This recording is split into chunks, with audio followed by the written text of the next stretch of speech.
Kew Gardens by Virginia Woolf. From the oval-shaped flower bed there rose perhaps 100 stalks spreading into heart-shaped or tongue-shaped leaves halfway up, and unfurling at the tip red or blue or yellow petals marked with spots of colour raised upon the surface. And from the red, blue or yellow gloom of the throat emerged a straight bar, rough with gold dust and slightly clubbed at the end. The petals were voluminous enough to be stirred by the summer breeze, and when they moved, the red, blue and yellow lights passed one over the other, staining an inch of the brown earth beneath with a spot of the most intricate colour. The light fell either upon the smooth grey back of a pebble, or the shell of a snail with its brown circular veins, or falling into a raindrop, it expanded with such intensity of red, blue and yellow, the thin walls of water that once expected them to burst and disappear.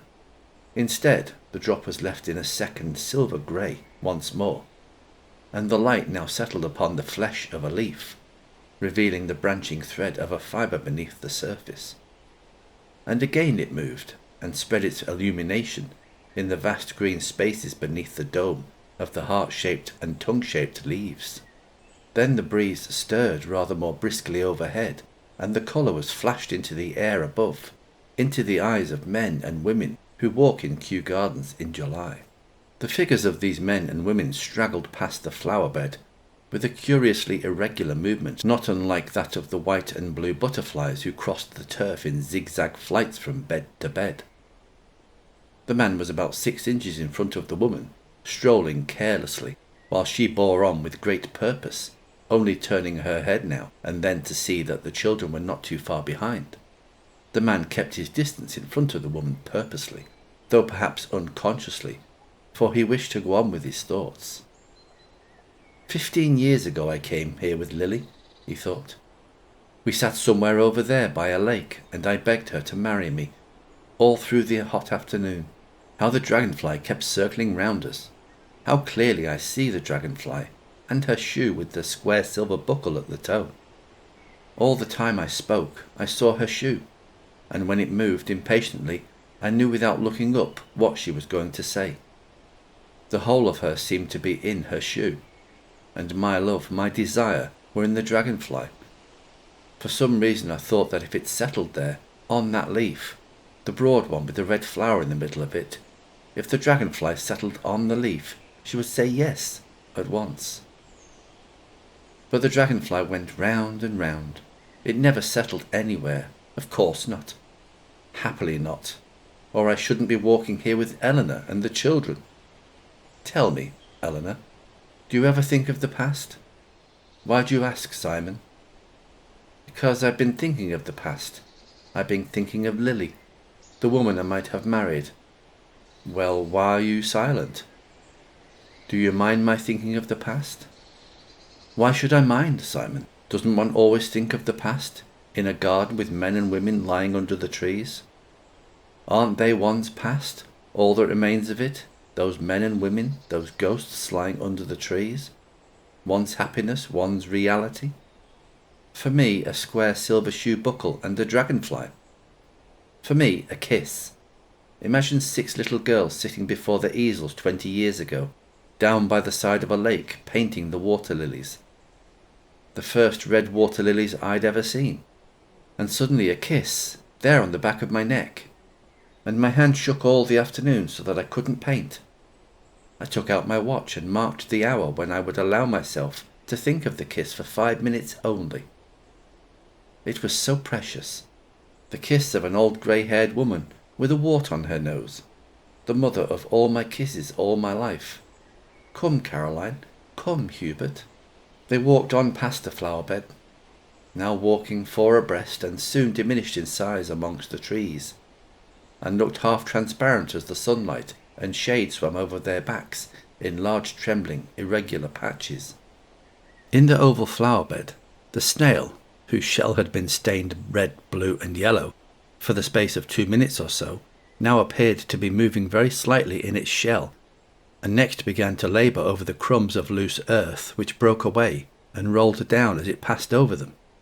It appeared to have a definite goal in front of it, differing in this respect from the singular high-stepping angular green insect who attempted to cross in front of it, and waited for a second with its antennae trembling as if in deliberation, and then stepped off as rapidly and strangely in the opposite direction. Brown hills with deep green lakes in the hollows, flat blade-like trees that waved from root to tip, round boulders of grey stone, vast crumpled surfaces of a thin crackling texture. All these objects lay across the snail's progress between one stalk and another to his goal. Before he had decided whether to circumvent the arched tent of a dead leaf, or to breast it, there came past the bed the feet of other human beings. This time they were both men. The younger of the two wore an expression of perhaps unnatural calm. He raised his eyes and fixed them very steadily in front of him, while his companion spoke, and directly his companion had done speaking, he looked on the ground again and sometimes opened his lips, only after a long pause, and sometimes did not open them at all.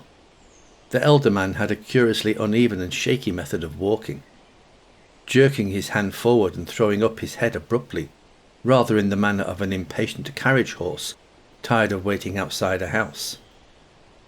But in the man these gestures were irresolute and pointless. He talked almost incessantly. He smiled to himself and again began to talk, as if the smile had been an answer.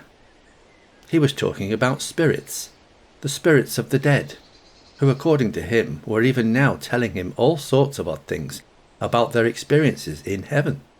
Heaven was known to the ancients as Thessaly, William, and now, with this war, the spirit matter is rolling between the hills like thunder.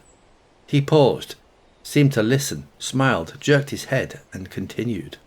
You have a small electric battery and a piece of rubber to insulate the wire. Isolate? Insulate? Well, we'll skip the details. No good going into details that wouldn't be understood. And in short, the little machine stands in any convenient position by the head of the bed. We will say, on a neat mahogany stand, all arrangements being properly fixed by workmen under my direction. The widow applies her ear and summons the spirit by sign as agreed. Women? Widows? Women in black?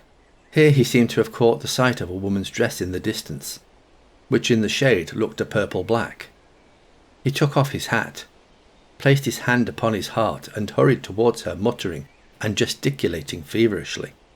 But William caught him by the sleeve and touched a flower with the tip of his walking stick, in order to divert the old man's attention. After looking at it for a moment in some confusion, the old man bent his ear to it, and seemed to answer a voice speaking from it, for he began talking about the forests of Uruguay, which he had visited hundreds of years ago in company with the most beautiful young woman in Europe. He could be heard murmuring about forests of Uruguay blanketed with the wax petals of tropical roses, nightingales, sea beaches, mermaids, and women drowned at sea, as he suffered himself to be moved on by William, upon whose face the look of stoic patience grew slowly deeper and deeper. Following his steps so closely as to be slightly puzzled by his gestures came two elderly women of the lower middle class, one stout and ponderous, the other rosy-cheeked and nimble. Like most people of their station, they were frankly fascinated by any signs of eccentricity, betokened a disordered brain, especially in the well-to-do, but they were too far off to be certain whether the gestures were merely eccentric or genuinely mad.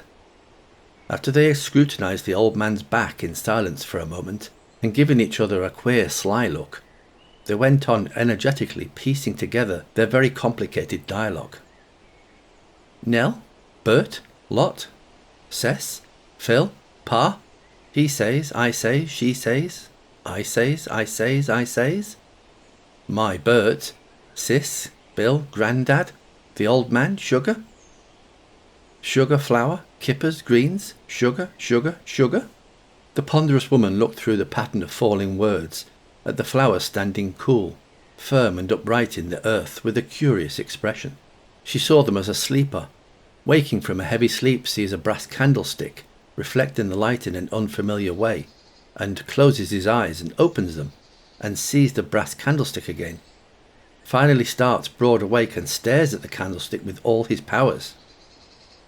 So the heavy woman came to a standstill opposite the oval-shaped flower bed, and ceased even to pretend to listen to what the other woman was saying.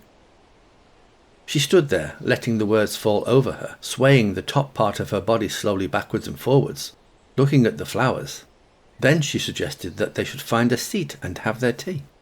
The snail had now considered every possible method of reaching his goal without going around the dead leaf or climbing over it, let alone the effort needed for climbing a leaf. He was doubtful whether the thin texture, which vibrated with such an alarming crackle when touched even by the tip of his horns, would bear his weight. And this determined him finally to creep beneath it, for there was a point where the leaf curved high enough from the ground to admit him. He had just inserted his head in the opening and was taking stock of the high brown roof, and was getting used to the cool brown light when two other people came past outside on the turf. This time they were both young, a young man and a young woman. They were both in the prime of their youth, and even in that season which precedes the prime of youth, the season before the smooth pink folds of the flower have burst their gummy case, when the wings of the butterfly, though fully grown, are motionless in the sun. "Lucky it isn't Friday," he observed. "Why do you believe in luck?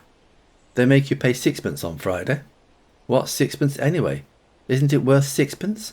What's it? What do you mean by it?" "Oh, anything. I mean, you know what I mean." Long pauses came between each of these remarks. They were uttered in toneless and monotonous voices. The couple stood still on the edge of the flower bed and together pressed the end of her parasol deep down into the soft earth. The action and the fact that his hand rested on top of hers expressed their feelings in a strange way, as these short, insignificant words also express something, words with short wings for their heavy body of meaning, inadequate to carry them far and thus alighting awkwardly upon the very common objects that surrounded them, and were to their inexperienced touch so massive. But who knows? So they thought as they pressed the parasol into the earth. What precipices aren't concealed in them? Or what slopes of ice don't shine in the sun on the other side? Who knows? Who has ever seen this before? Even when she wondered what sort of tea they gave you at Kew, he felt that something loomed up behind her words, and stood vast and solid behind them. And the mist very slowly rose and uncovered. Oh heavens! What were those shapes? Little white tables and waitresses who looked first at her and then at him.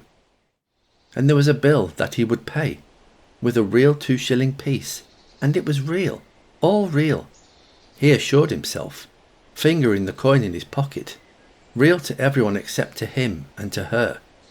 Even to him it began to seem real, and then, but it was too exciting to stand and think any longer, and he pulled the parasol out of the earth with a jerk, and was impatient to find the place where one had tea with other people, like other people.